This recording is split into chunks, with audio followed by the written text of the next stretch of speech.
And what are you doing towards that? Well, I'm storytelling, sharing my experience, going, writing a book. I wrote a book. I try to do something nice for somebody every day and don't get caught. Is my advice.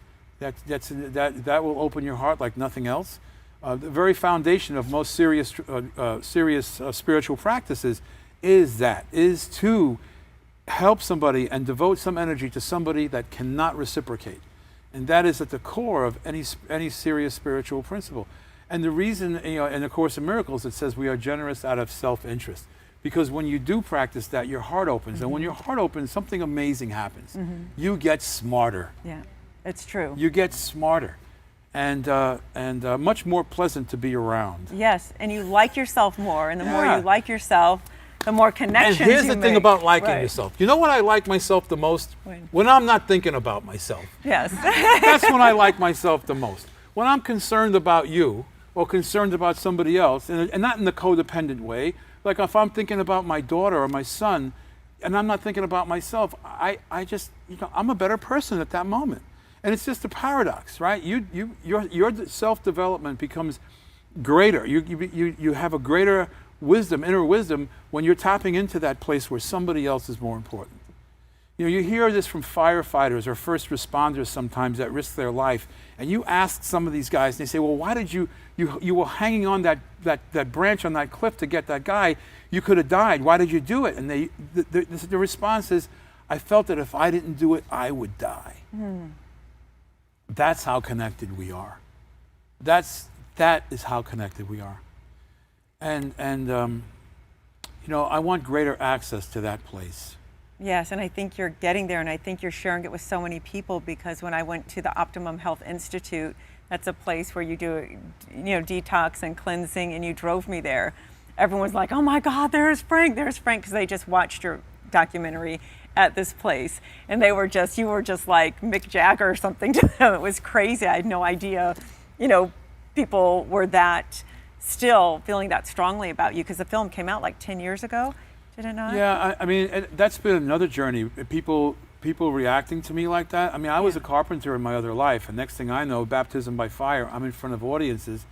And in the beginning, I was kind of an ass about it, because I didn't know how to respond to all that adulation, because my self-esteem was, I had my emotional and spiritual development was not in step with my dramatic physical recovery. And so I didn't know how to respond to all this affection. And finally, someone said to me, look, Frank, it's not about you. Just be yourself, because I was invested in the response of the audience. Just be yourself, and I didn't know. I thought, the first thing that came to my mind is, what does that mean, and when was that ever enough?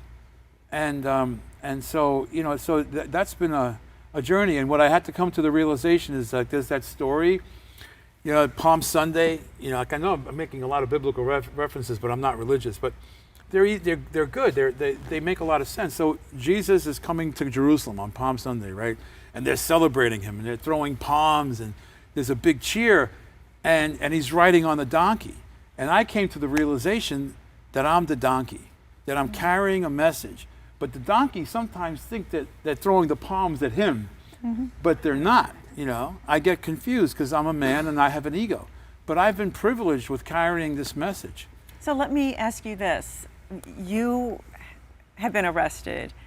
You've served a little bit of time. Google that. You'll notice that it's true. You've been an alcoholic. You've been overweight. You've had all this stuff. You have a lot of shame.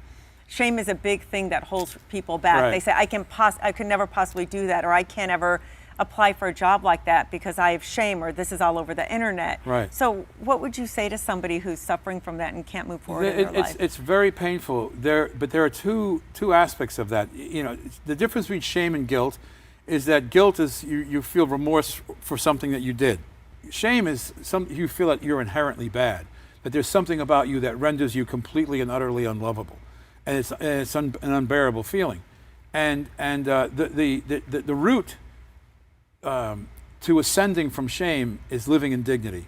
That is the absolute positive that will work, and it's a stretch. It takes time, but living in dignity is the antidote to shame.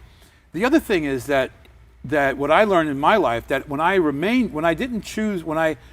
chose to remain in that place, it was also a way of not taking responsibility. So if I said, like people would say, you should write, and well, I can't write. Who am I to write? There's a million books in the library. But once I claim to be a writer, now I got to write something. Now I have to back up this declaration. And staying in shame and saying, well, I'm not good enough, and you find people that participate in that contract, where a lot of my relationships were, okay, so I'm going to tell you how bad I feel about myself. You're going to say, oh, that was terrible that happened to you, and then I'm going to do that for you.